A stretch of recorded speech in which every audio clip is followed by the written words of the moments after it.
All right, so here it is, CSE 405, near the beginning of the course, and I'm going to talk about Node.js and Express in particular. So let's go to the terminal window. Let me do this again.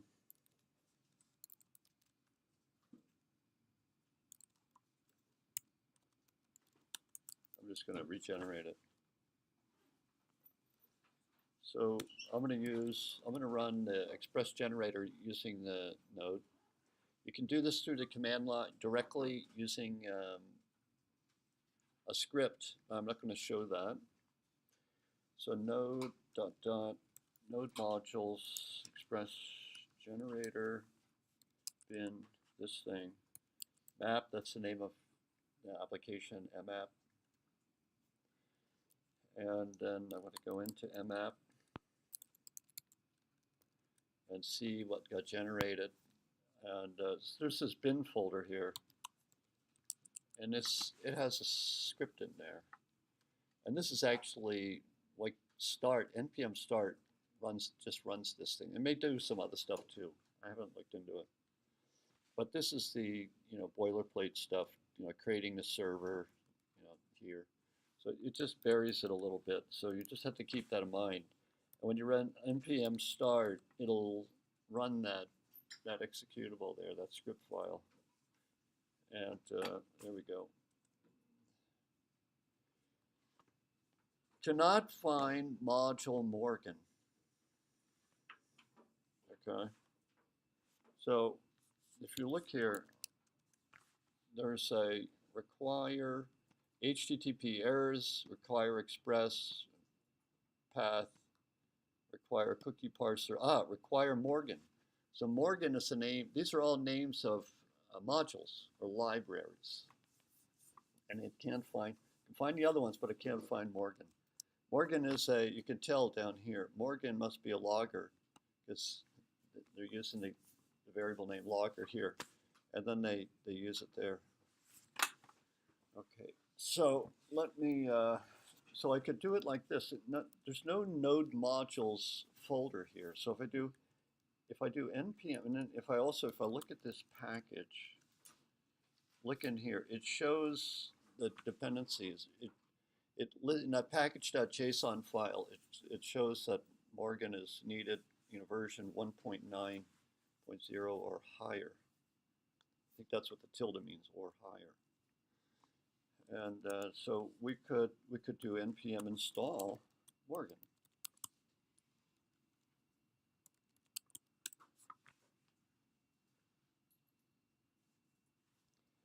And now we notice that there is now a node modules folder. And if we look inside there, we'll see that there's a Morgan folder, subfolder. What about the other stuff? Basic auth, dept, EE first, all that stuff. Why did that go in there? Those are also modules. But those are the things that Morgan requires, and Morgan depends on those. So npm is smart enough to know to get the dependencies for a module. So that's what it did. So now if we start this thing, you'll see it's quiet, so it's running. But I want to show you a different way to install the node modules. And see, I don't want the node modules to be in the repository, so I want to keep them out. I'm going to keep those dependencies out of there. Those are not things, they're not derivable objects. I only want to put derivable, I will try to only put derivable, generatable, source code, sorry, non-derivable objects. I want to put only non-derivable source code objects in the repository for space purposes. So I'm going to remove the node modules folder. Now if I try to start, it's going to fail again. Cannot find the module Morgan. So let me go up to the parent folder. And there's no node modules there. I'm going to go up to the parent's parent, the home folder, and there is a node modules folder there. There's a lot of modules. I can use npm list to show me the modules that are in there. And it's quite a list there. So I could do npm install Morgan from my home folder, which contains the folder that contains mmap. And when I start the app down in mmap folder, Node will go upward looking for a parent folder that contains a node modules folder. When it finds it, it searches there to find a module that it needs to load. So now, no other changes. All I did was I did the install from the 2 levels up. Now when I start it, no problem. So it's, you can see it's going up and finding that Morgan module. All right, so let's take a look at what this thing looks like. Cannot find module Jade. So it's the default is Jade. The default, what do you call it? Template library. But actually, Pug is Jade renamed. They had a, what do you call it, like a trademark dispute or something like that, so they had to change the name to Pug. And if I go up, is Pug in this node modules?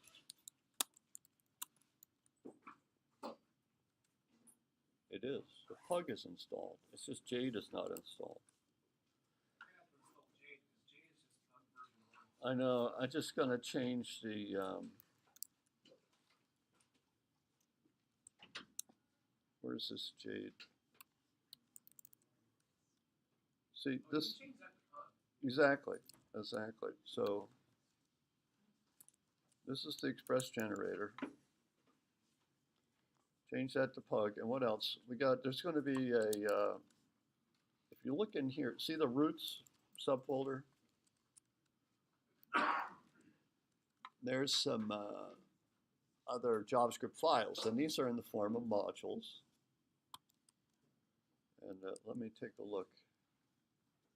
So that is Pug. So it couldn't find Pug. So that, I think that's the only place I needed to make that change. I assume that right there, that's the only place I've made the change. I think that's sufficient. Let's see. npm start.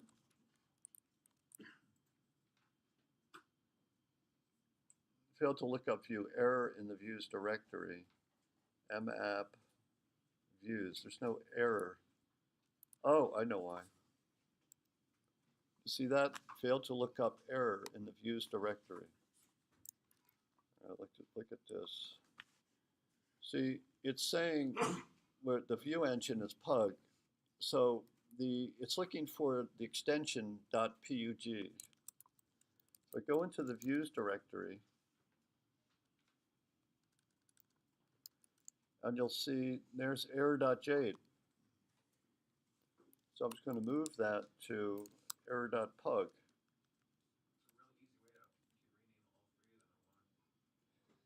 How do you do it?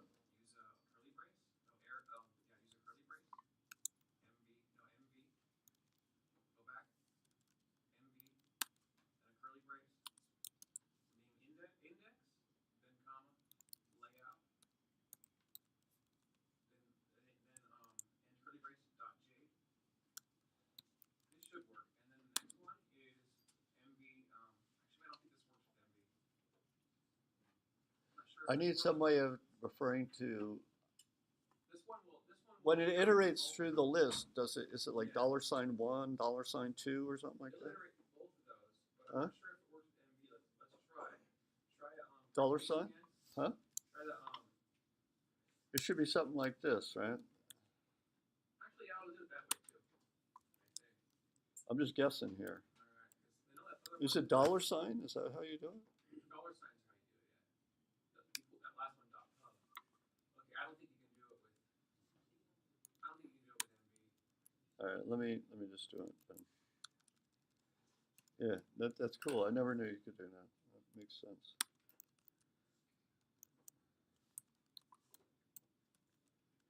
All right, so we changed everything to the plug extension. And npm start. There it is. Welcome to Express.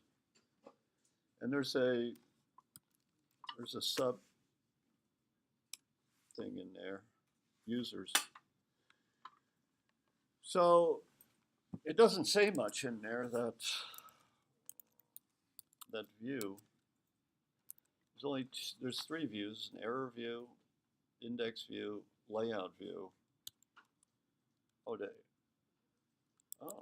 going on there? So that was not generated from a, this is not generated from a view. I can see that. That one's for the RESTful API. Yeah, I'm okay. All right, so now we got to figure this thing out. Okay, I showed you about npm start and where the script is, and that script is, if you look at it,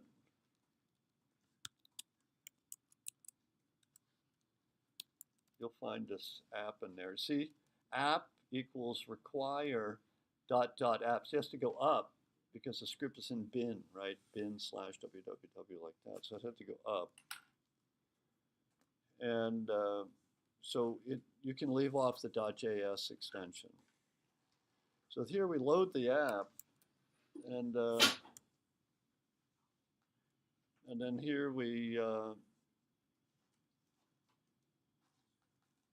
do something here. I'm not sure what that does. Here we're starting to,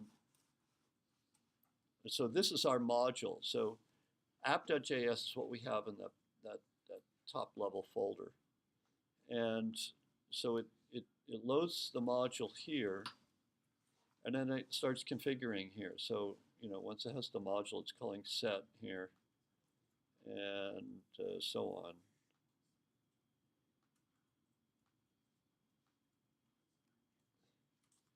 Yeah, that's all it is right there. So if you look inside this app, app, it's because it's a module. See, so module.exports equals app. So so this app is an instance of Express. I'll show that to you right here. So this Express. So here's where we load the Express module, and the loaded module is, the reference to that loaded module is stored in the variable Express. But the pointer points to the loaded module. The module is an object. It functions just like any other object. The module is just a JavaScript object. That's all it is.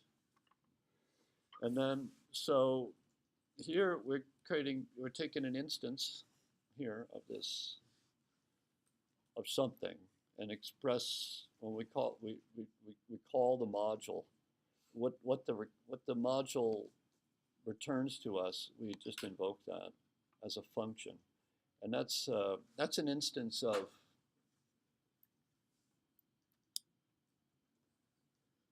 the Express. I'm not going to get into it more than that.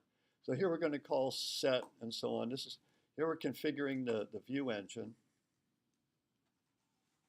I don't need this comment here, view engine setup. For me, I take it out because it's just more to read. I can tell this has to do with view engine setup. So it's just standard. Maybe you don't want to take that out yet, but for me, I want to take that out. It's just unnecessary stuff for me to read. As you're coding, you decide what to take out for yourself, right?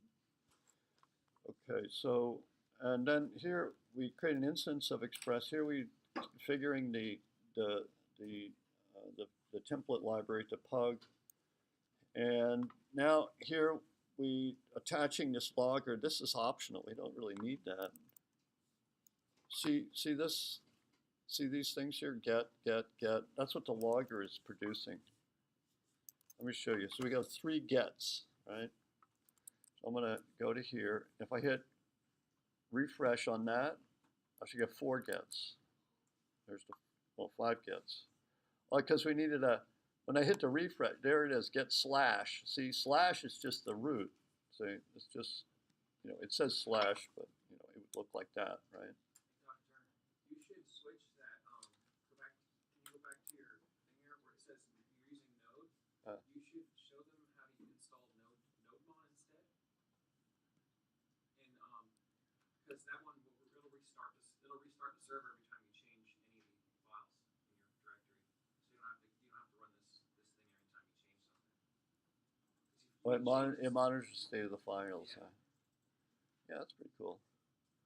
All right, I'm going to continue on like this, and then I'll come back to that. I'll talk to you about that later. That's a possibility. I never used it like that. But anyway, here is where we get the root. You know, that's just slash by itself. But that the root document, right, has a, you know, view page source. The root document has a link here to this style sheet. See, so the browser has to load that style sheet right there. So that's why it generates another GET request for the style sheet. See that? GET, and this is called an HTTP method, an HTTP function, the protocol function. And this is the URL right there. So this is what the logger is producing for us. Now I kill that, watch this. I shut down the server, and now I'm just going to take that logger out right there. See that? I don't really need the logger. And now when I run it again, and now I hit refresh, not on this one. I'm gonna hit refresh on this. No output. See that? No output. So we turned the logger off. I'm gonna leave it off. You really want that if you're developing them. It gets in the way for me, but I'll leave it there. And if I need to turn it back on again, I'll leave it there. It helps you a lot. Yeah. Well, I like to minimize the stuff that gets printed out. And it's that Morgan thing. Here it is. So I'll leave them commented out, and then we'll bring them back in as needed. Okay? All right. So then here is the JSON parser. So if the object that we're retrieving from the server, see, when we're using we're not configuring a any kind of a path here. You know, like users or something. That's a better example. I'm going to use a good example. You know, if I do it like that, it's all the URLs that start with /users will then requests that get generated from those URLs will go to this JSON parser. But by omitting this altogether, that means every request that comes through the server will go to the JSON parser. Now the parser isn't going to try to parse everything.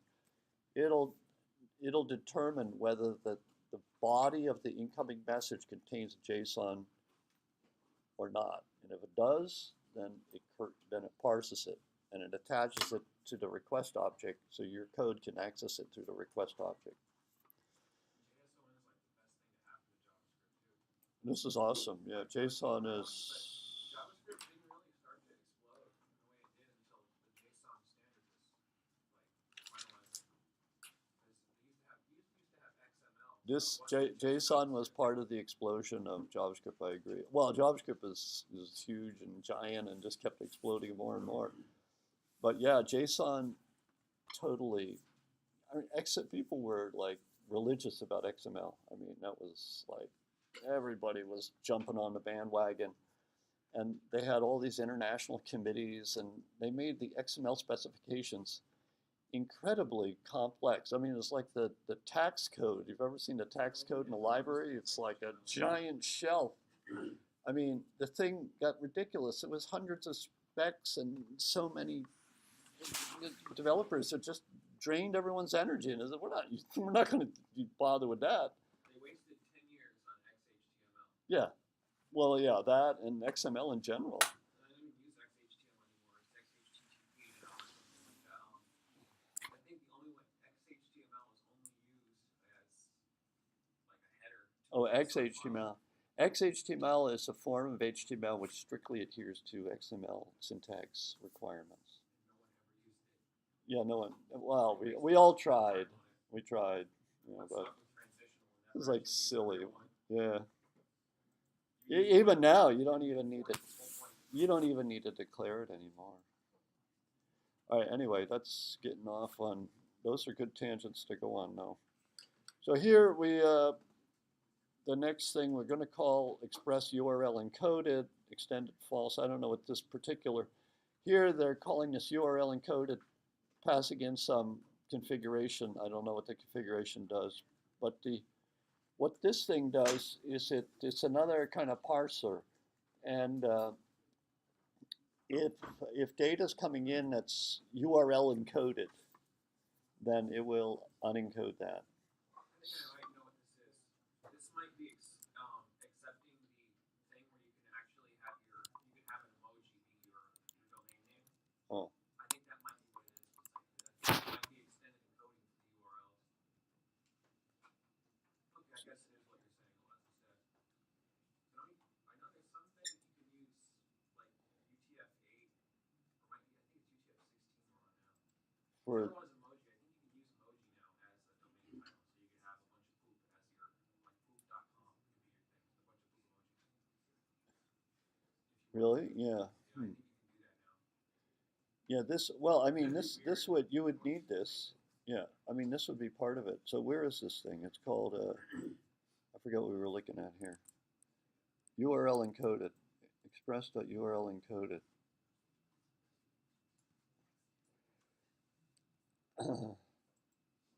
It has URL encoded payloads. It parses incoming requests. It's like the JSON parser, but now it's a different kind of data format, URL encoded stuff. I And think this is data compression. no, this is like when you do form submission, the browser does URL encoding to escape special characters and stuff.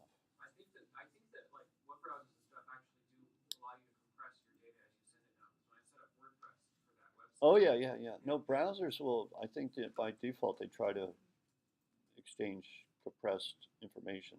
They'll compress their bodies. So yeah, that's right. It actually compresses your data now. Well, everything, the whole HTTP message is compressed. Yeah. So it's done at the level of HTTP. The HTTP message has a body, has headers and a body, and the body is typically compressed now. I mean, you could see it right here. Let's do it like this. It's getting off on a little tangent, all right. I see what it is. I see what it is basically. What the heck? The object will contain key value pairs where the value can be a string or array. There it is. What were we talking about just now? The thing says that if extended is false, you can only use strings and arrays in your headers. Like you can only send strings and arrays in the URL. Sorry about that. Otherwise, you can send any data you want. So if you set it to extended, you can send other stuff. Okay, so the extended syntax allows rich objects and arrays to be encoded into the URL encoding format, allowing for a JSON-like experience with URL encoded. Yeah, I I don't want to get too much into that. Just leave it as it is. Yeah. I've always had that set too. Let me. Like, I think I'm going to see. Do they have a form, like an example here? Well, anyways. like an example of a form. Yeah, no, let me skip that. We'll come back to this. I'll show you when this is needed. Cookie parser. This is, this thing is parses cookies, and then you can access the cookie data inside the request object when that comes in. So this is going to be, we're going to use this for like doing login, authentication, login, logout.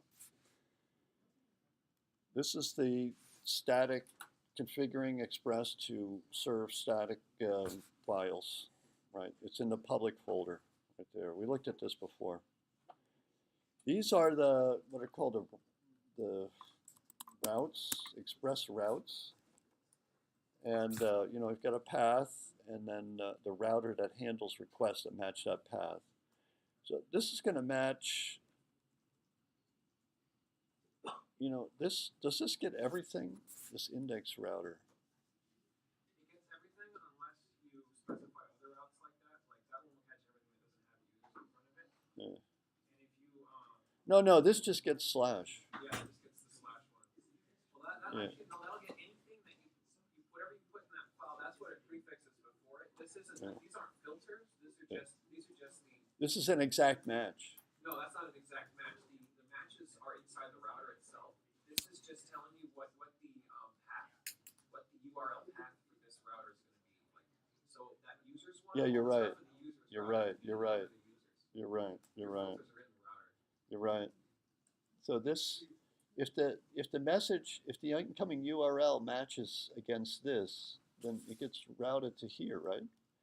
But why would this appear first? This one is more specific. So It's kind of process. it's like if this one gets, this one's going to get all the messages. This one's not going to get anything. What it does is since this is using middleware, Yeah. like basically all Express is middleware. All this app is a bunch of functions that are chained together. Where it says when I'm done with this, we're going to do this. When I'm done with this, we're going to do this. And each function kind of tells what it's going to do. Yeah. What it does is when it uses that route, it goes through. It looks at all of the routes. If they don't match, it goes back and it goes to the next line here, Yeah. and then it checks in the user's route. When it can't find any matches in that one, and then if it can't find any matches, it gives you an error. Yeah. So it's kind of like a functional thing where it checks all of the things, and if it finds Yeah. some matches, it spits out a false. Well, let's look at what error it would give. Here, let's do that. So this thing is running right now. I'm going to kill it. Let's examine the error that it would give. So here is, so we know that that's in there. We know that that's in there. But what about this? That's not in there. It's going to give an error, right? Not found. 404. That's the not found error. Now, where is that coming from? I'll tell you where. Well, obviously, look down in here, right? So these two things didn't get matched, and then it came down, and this is the error came through this right here. This is the view, the error view. Take a look at that. If we go into views and look at that error, look at this.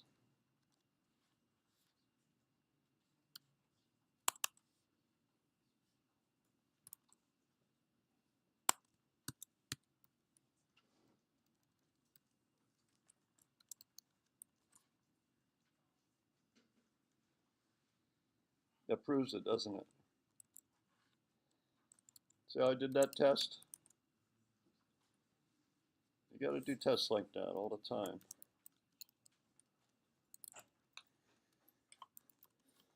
All right, so now let's look at the index router. What does that do? If I got to go into the routers and look at index.js. So we get the Express, what do you call that thing? Express module. We load that. Then we instantiate a router out of it. And now we're going to get the home page, right? So this is get slash, and it's going to direct to this. See, so this router, you have to tell it this dot get. This is saying, hey, record this path slash, and whenever you get a request, a match, a get request. Remember I showed you the get at the beginning, the HTTP get method. That's what this is from. The other method that's important is post. Form submission is usually a post. You should show them that if you change this to post, it won't work anymore. It's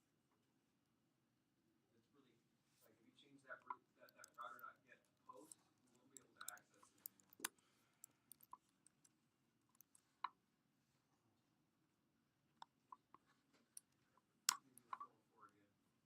No, oh yeah, maybe that's it. Wait a minute. Yeah, no error message. So you have to, it's very discriminative. Yeah, it's not even there. It's just, Get, post, patch, update, delete, and I think there was, no, I think it's less than 5 of them. well, let's kind of getting off the tangent there. So there's a bunch of other methods, but they're not that useful. You can get by with get and post. Yeah. So this get, it's just for slash. So if I did, let's suppose I did that. Let's try this. I want to try XXX now, okay? Look at that one. And then start that up. And now when I request this, it's still not found, right? It's not, slash is not no longer recorded as a path of interest, but slash XXX is. There it is. See that, how that works?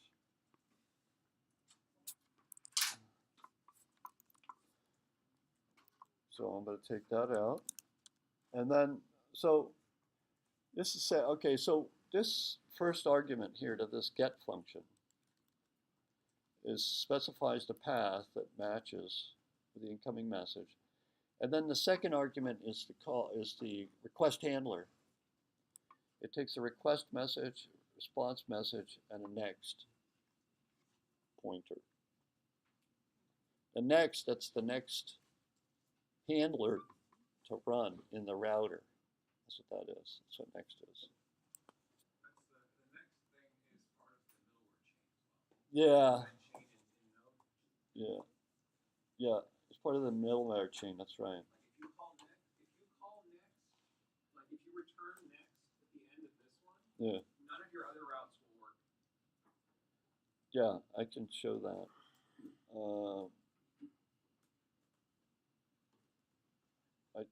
Let me look for an opportunity to show that. Yeah, let me look for another opportunity to show how next works, because next is really interesting. And so what happens when the request comes in? Then what we're going to do is call on the result object, the response object, RES. That's what Node passes into our request handler. It created an object for us. It prepped it up. It put a URL in there, put a date stamp, and other things. And anyway, it created this object. It gave it to us in our request handler, and we are supposed to use that object to generate a response. And so we want to use the templating system. So we're going to call render. Render is the method you use to use a template. You use render only for templates. I mean, this is just Node.js, right? If you want to send something else, let me show you the difference. We could, instead of using a template, we could do this. We could send this. I am not a template. What is that? Now watch this. So this is not render. This is send. You can use body parser as well to send JSON. I am not a template. Yeah. I'm trying to remember how I did it before. All right.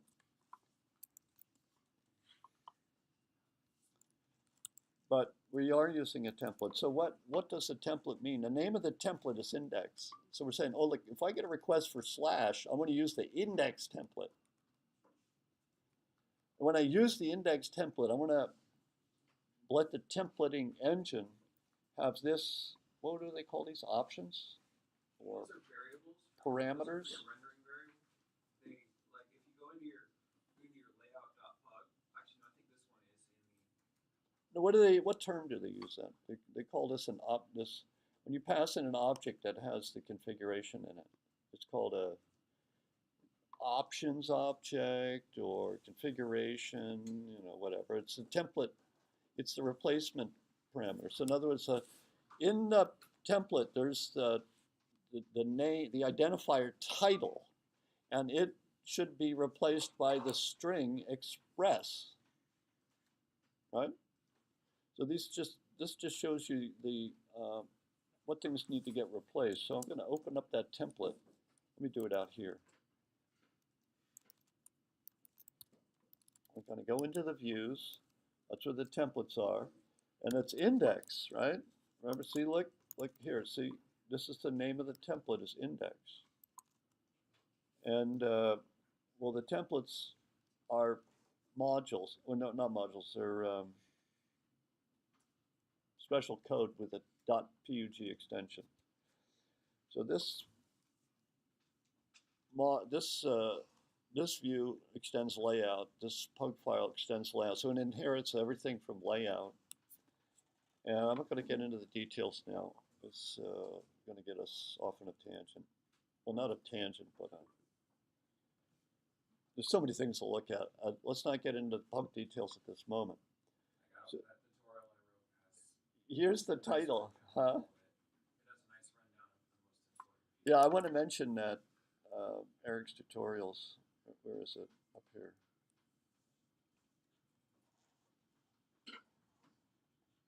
So this one here. Which one is your tutorial on Those this? three ones. You want to go to the very top. Keep scrolling, and the first bit of text underneath the title, go up. That little thing there is a link to part one. At the bottom is a link to the next one. Part one is the one to install it. This one kind of just introduces you to Node, like the general I see. Node stuff. And, So down the bottom here. at the bottom, we'll go up a little bit more. This is just some general WordPress. Down a little bit more, and there should be a link to the next one. Oh, here it is. That's Yeah. the one that has information that you're using today. Okay. More information relevant to today. Because if this, when you follow this tutorial, the second one, and this one, you'll have a little website that has a base for. I'm going to be writing about how to use MongoDB and using it to generate your web pages from a database. And this one sets you up with a nice little place where you can put the database code into where there's already a hard-coded list. You can turn it into a thing that way. So these are the three of them. I got more I'm working on. Yeah, it's good. You don't see like an index in here. You know, it's not a great. It's just a quick WordPress thing I put up. Yeah. If you had a list of, posts. I'm working on it. Yeah. All right. Anyway, that's that homepage is mainly the list. here's the title variable, right? So this is how you dereference it. Use that sharp sign there, or whatever you call it. That's when you're using it inside of a string. Yeah. See if up there you have your equal sign. If you put an equal sign, that if you're just using Yeah. a variable, the equal sign will just use the variable. That's right. There's another one. If we take this out, watch what happens.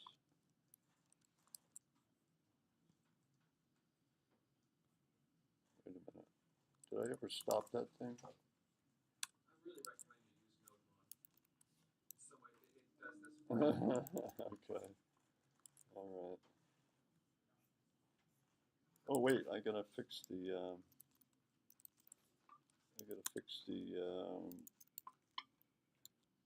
Where did I mess that up? It's in. Where did I do that? I did in the index router.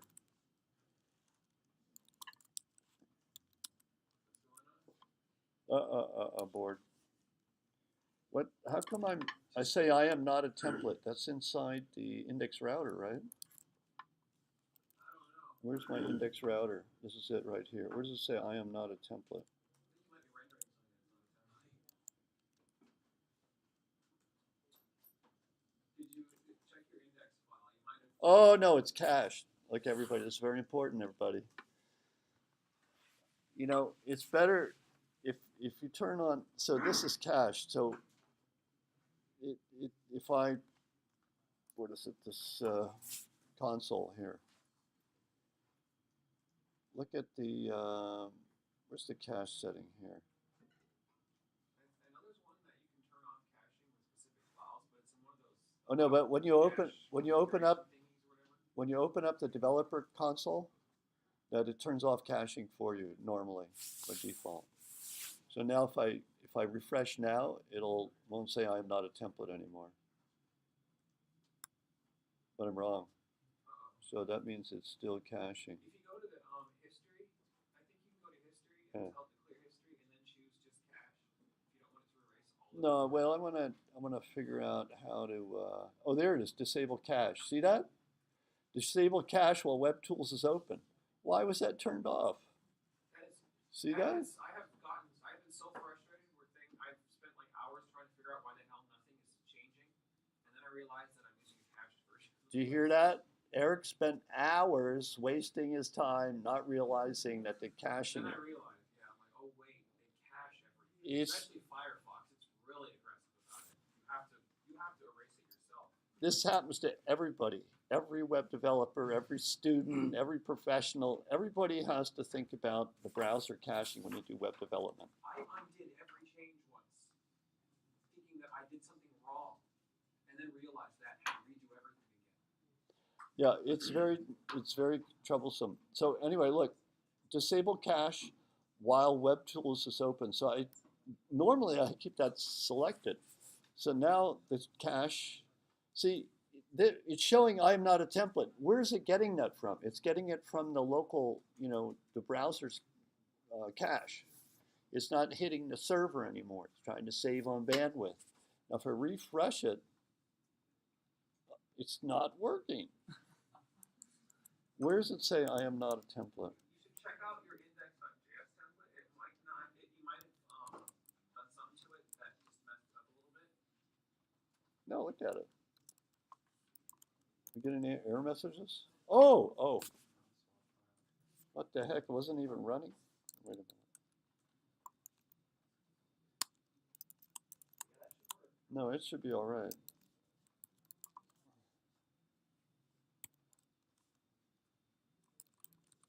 All right, just one more test here. Oh, there it was.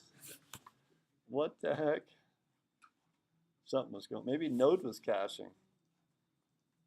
That's why I recommend using NodeMon. You don't ever have that problem. No, but Pug, those Pug templates, they're reread. They're all everything in the project directory. Yeah. Anyway, let me. Let's. Yeah. So what?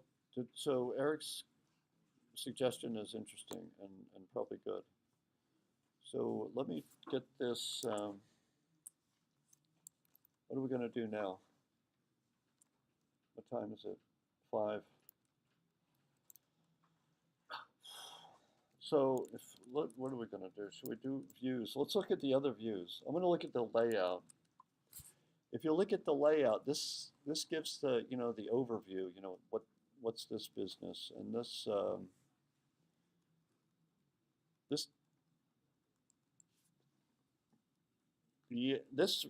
is a signal that it's time to start the HTML document or the HTML element. There's a single element at the root of the document called HTML. This symbol. This is how you do it. Then there's an indent, 2 spaces exactly. I don't know whether spacing matters. As long as you are consistent with either tabs or spaces, pick one. Yeah. It doesn't care. But if you mix them, it complains. All right. So you can only mix tabs and spaces, but you got to be consistent.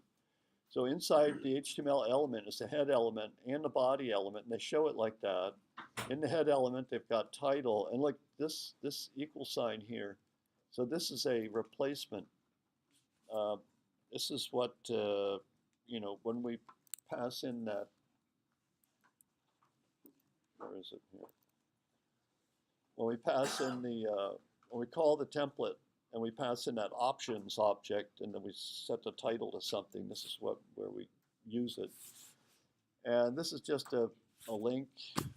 Then this is the body section. And here, the body contains a block of stuff. And the name of the stuff is content. So we could change this. We could call that stuff.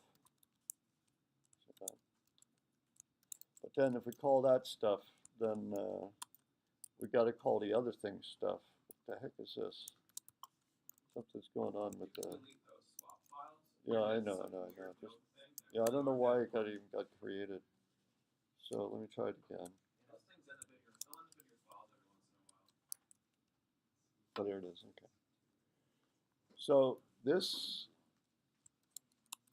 So look at what we did. We changed this to block stuff. So we're referring to.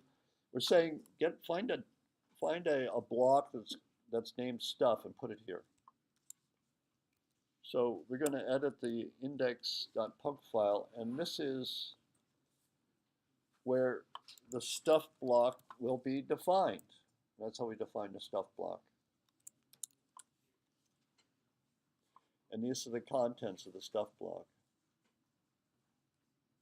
So we extend the layout, so that means that, we get that layout.pug file, so process that, and it refers to a stuff block, and this is where the stuff block is. This gets inserted in there. Let's test it. Let's test it. Wait a minute. What you're doing here is the main way to make like a consistent interface with different layouts. Like you have your layout, which is the main skeleton of the thing. Then you just have a thing that inserts the content for you. And then if you have like a footer information, you can use as many blocks as you want. And if it extends that file, it'll replace every block with the stuff inside of the block that has the same name. And so like if you wanted to have a bunch of different pages, you can all have just everything just extends layout, but you have a bunch of different pages that have their own little bit of information. So, login, the sessions. We got 15 minutes. What should we do? Should we? Can you show how to handle post requests? How to handle post? Yeah. Yeah. Let's do that. We're going to start. We're going to have a login page, okay? So I'll put that inside the views. And let's do that. I'm going to copy index to login.pug. The login has a form. The form will be submitted with a post. So I will demonstrate the post processing that way. So we look at the login. This is the login file. And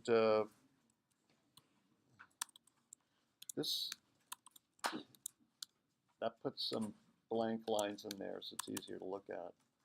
So we have a form, and the method of submission is post. So the other alternative is get. So you can have the method set to post or get.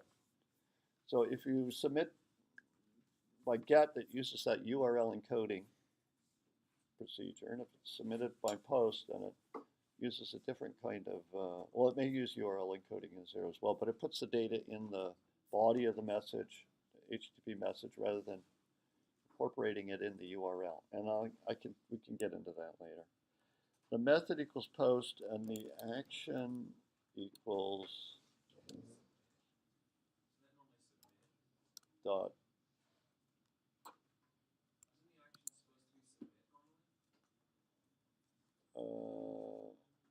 No, the action is the URL. Yeah. Yeah, the action is so that, and what the heck? So that's it. So inside the form we have an input element, and the name is say user ID. You need that in quotes.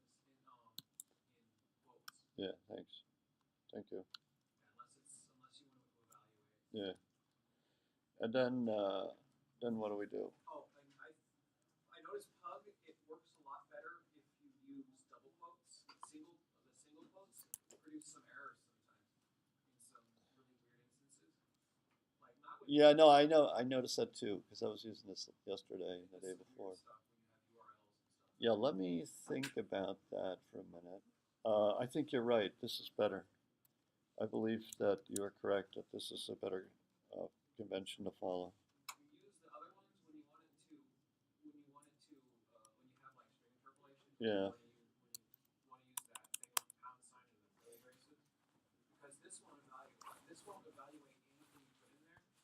Like if you put the pound sign and curly braces in double quotes, it would actually put the pound sign and curly braces in there. Yeah, it's better to use this. Single quotes will evaluate Yeah. that. If you guys ever took any bash script, any like server scripting languages, like courses or anything, it's the same as like those things, like the bash scripting. The way it evaluates with the double quotes and the single quotes differently. Oh. JavaScript is the same way. PHP is as well. Yeah, a lot of languages. I think they're pretty much all that way. There's some variations. Yeah. Everybody's inspired by Unix. Yeah. So here we have another type is submit, right? And this would be Wait, is it button or input that is type submit? not sure. I think this is right. Let's take a look at it.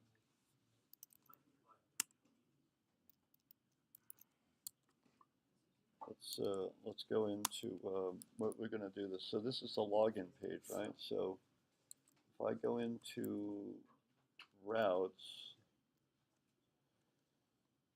the login page, where are we going to send to the login page? We'll do it with the where we're going to put it. Yeah. Oh, this is how I was thinking about doing. This is what I practiced on, but we could do it differently. So we'll have some pages that don't require authentication. For instance, the login page. At a minimum, the login page should not require you to be authenticated to get the login page, because then you'll never be authenticated.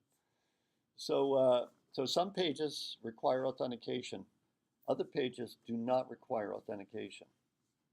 Okay. So let's just have one type of user. We won't have admin. We're just going to have users. We have users, and the users in our system can interact. They can do something to store something in the database and retrieve it later. Okay. So now, how are we going to organize authentication? So we could do it like this. We could say, well, everything we have slash users. Everything that follows slash users, like slash users slash home slash users slash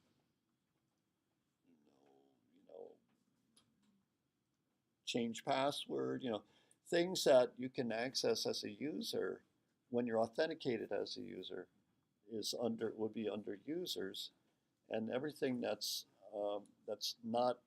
doesn't require authentication could be outside of this user's path. It's one way to do it. There's middleware for Express that does just that. Like where you have app use and it shows you that route. Yeah. You use app use, you have that, you put that route in there, and then you basically tell it like they have like a function or something, a configuration that tells it that only authenticated users from like this group in your database or whatever can access this. How do we want to do so that's in Express? Yes, Express has so many Yeah, I got to look that up. I'm going to look at that later.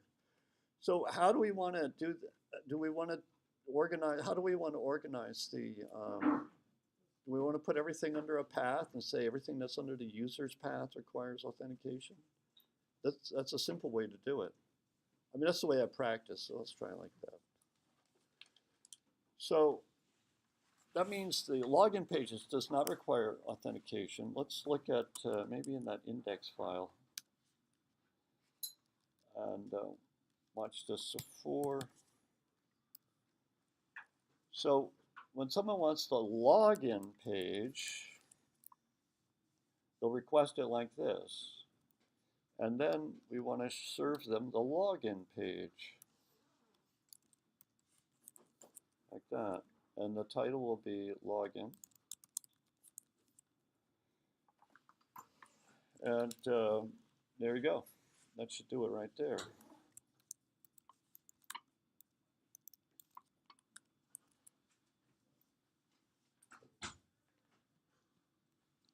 So I can go to the login page. There it is. This is takes the name, right? It says title there. What's wrong with that? What did I do wrong? You didn't put the equal sign. Back up. Yeah, that's right. So I forgot that equal sign. Thank you. I should fix it. Now that's going to reload automatically. I don't have to restart Node. Watch. No, you didn't run Node. No, Node was running. I didn't restart it.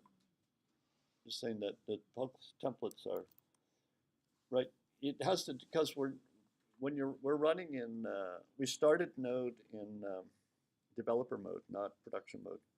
So the pug actually looks at the environmental variable to see whether you're in production mode or not, and decides whether to Because when you're in production mode, you don't want to be hitting the disk to see the file, the template change there for every request that comes in.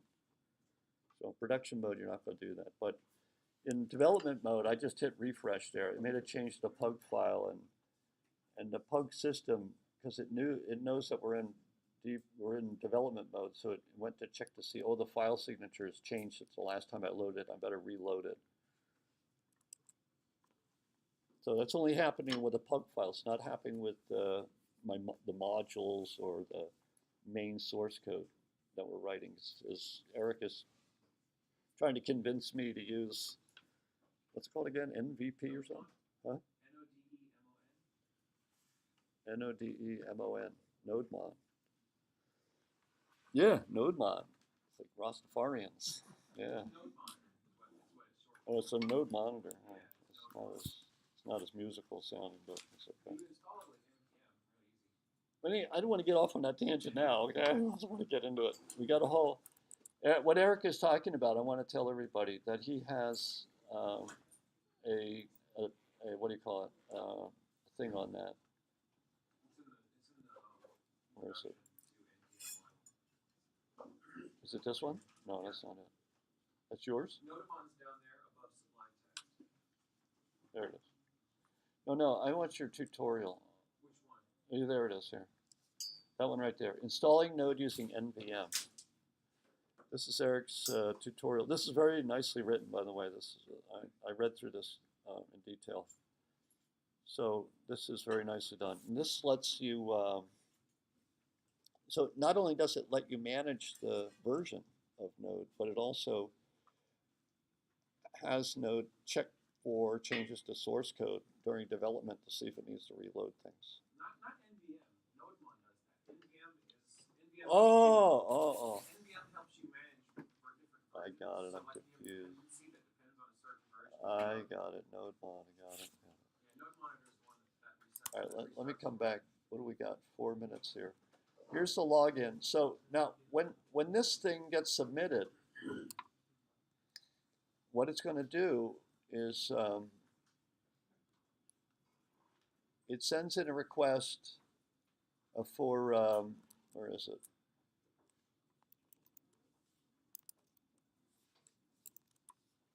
Oh, action you think needs to be submitted. No, this is okay. This is all right. This means to load use the page that you went to. Watch, if I do a post, let's do a get. Watch this.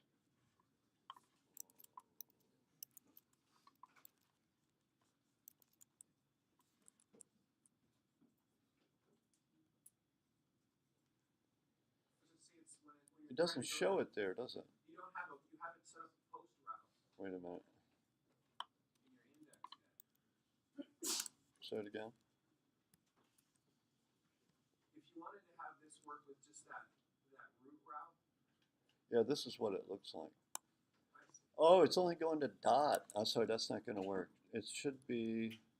If you want to do this, you set up your you go to your index thing and you set the root route to have a post method for it, and this should do what you. No, I'm just going to go.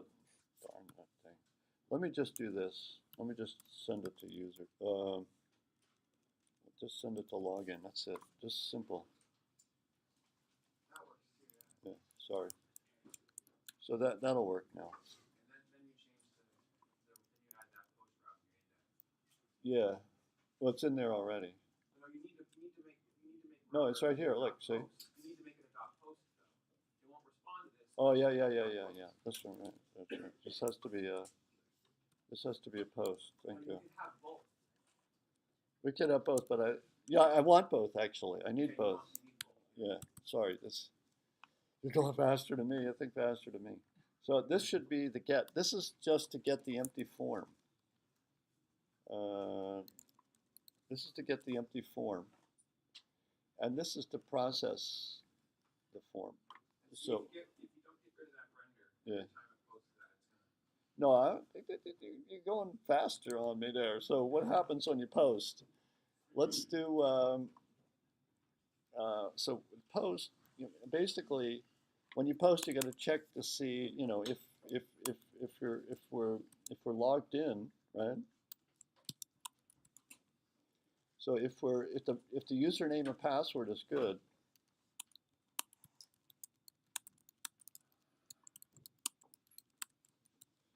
if the username and password are good, we'll do it like this.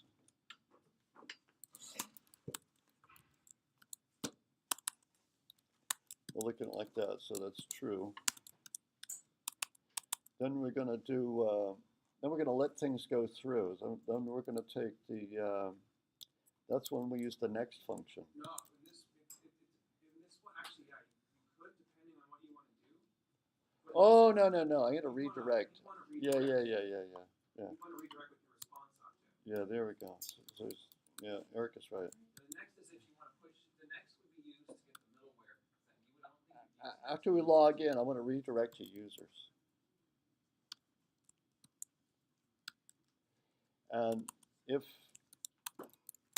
And if we're not, I'm sorry, if the username and password is good, we'll redirect to users, and we're logged in. Otherwise, we're going to go back to the login page, and we're going to send a message.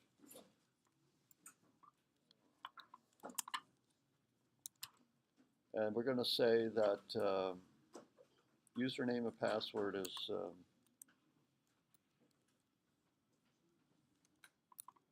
we're running out of time, aren't we? Out of time. I'll show you how to do the form submission on Thursday. Yeah, question?